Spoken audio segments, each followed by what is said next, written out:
So, today, August 3rd, 2022, there was a Pokémon Presents presentation that covered several things, including new info about the upcoming Pokémon Scarlet and Violet Generation 9 mainline games. Let's talk about it. The first thing covered was not an actual game, but the World Championships event, which will be returning after a 3-year absence. Well, this isn't exactly a big new announcement, since it's happening from August 18th through the 21st in London. And anyone competing there would have already made their plans to do so many months ago, but this was really cool to see.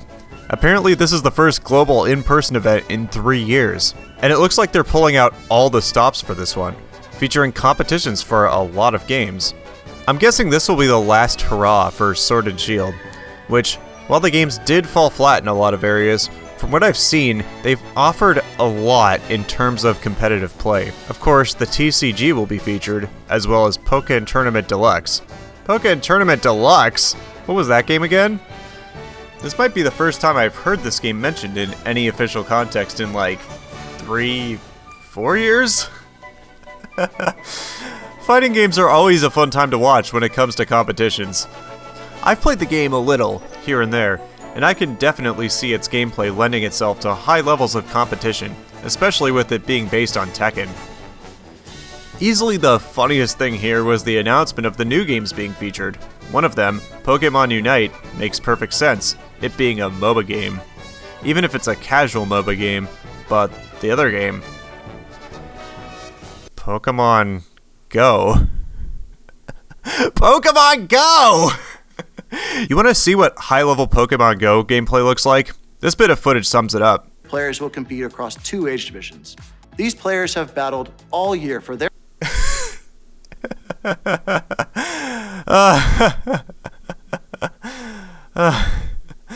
I hope they have doctors on site to treat players for carpal tunnel. Okay, whatever. I'm not a competitive Pokemon player in any sense. Well, in any normal sense. So, well, I won't be making sudden plans to fly out to London to attend this thing. At least I won't be missing out on anything. We also have a few surprises in store for fans attending in person, including our largest ever Pokémon Center World's pop-up shop. For those unable to attend in person, I'm missing out on everything. But this isn't what we're here to see. What about the game announcements?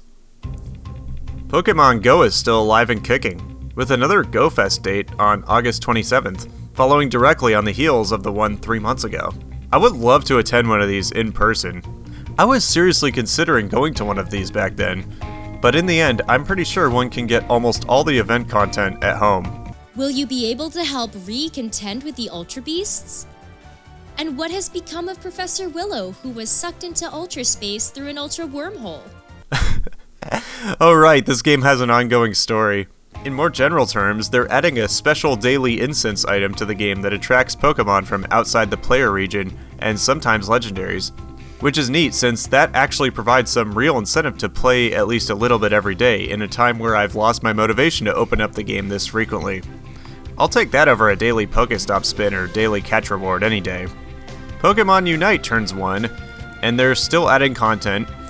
It's great to see the game still getting attention a year after it's already out.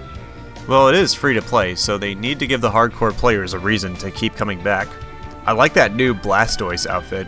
It reminds me of that one episode in Orange Islands with the firefighting Squirtle line. Speaking of new content, for just a short few seconds, this scene of what is obviously red atop Mount Silver, I grasped onto the fleeting hope that this was somehow an announcement for sequels to the Let's Go games. Then, this came up and I was just like, yeah, sounds about right. I really wish I could get into Pokemon Masters. On paper, it's exactly the type of spin-off game I would want. It's a game that brings in as many trainers and references from across the franchise as it possibly could in an ultimate package of fan service. The only thing is that, at its core, it's not a Pokemon game, but this Trainer Lodge thing kinda looks cool. Pokemon Cafe Remix is also still getting new content. Mewtwo is being added, and seeing Mewtwo in this game is hilarious considering how unfitting it is for its character.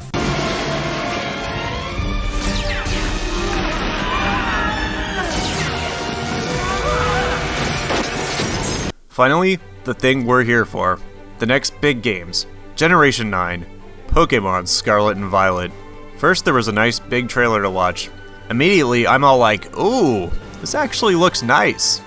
I mean, yeah, these graphics are in no way breathtaking on a technical level, but I think the important thing here, which I also said about Legends Arceus when it first came out, is that the style and design of the visuals is actually great.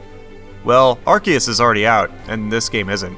But the thing I like about the visuals is that they seem to be leaning on making things bright and colorful. Basically, this is the world that is just nice to be in. I'm really digging the contrast between the big open fields and the man-made town environments. There seems to be a nice variety of places to explore, so, well, I can't predict the size of the game world just yet. At least each area will feel different. Thankfully, they had more to show than just a trailer.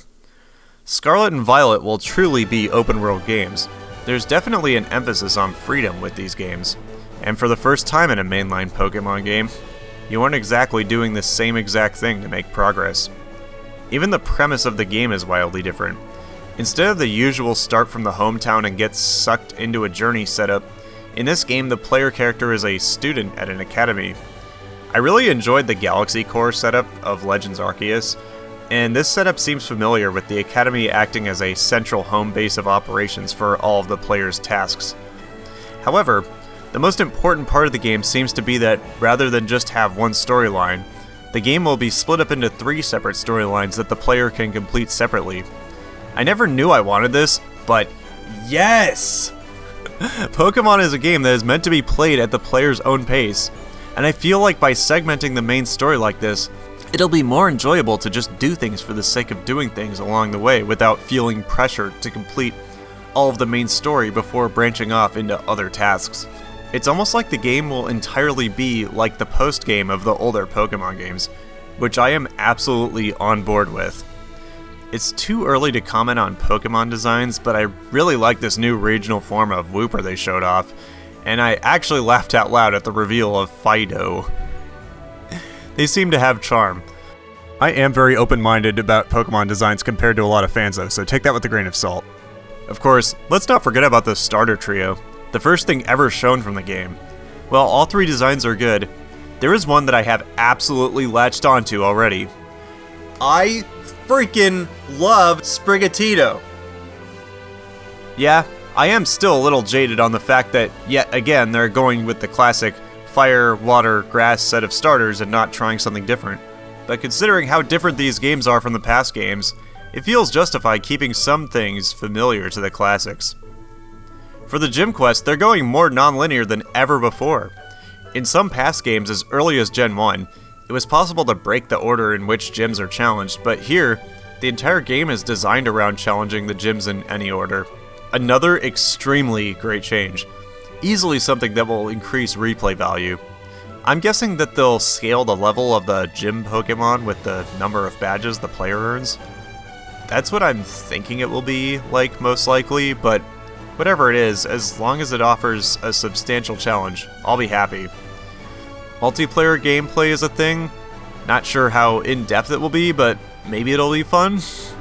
Raid battles, easily one of the most memorable additions from Sword and Shield, are back, and now that they'll be a part of a better game, I can't wait to finally enjoy doing them. The new Terra system is the next Mega Evolution Dynamax gimmick, and while it looks kind of strange visually, I like how different Pokémon can have different Terra types, which I can see as something that has the potential to make owning several of these Pokémon less redundant. Also, I can't wait to see the competitive implications of this system. It's less visually cool than Mega Evolutions or even Dynamax to me, but gameplay-wise, it seems fine. Plus, unlike Megas, all Pokémon have Terraforms, so that gives it an edge over the old gimmick already.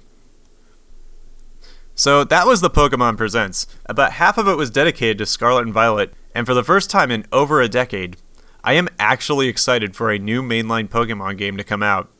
Considering how negative I was towards Sword and Shield when new info came out about those games, and how my reactions to Scarlet and Violet are almost the complete opposite, I have good feelings about this one.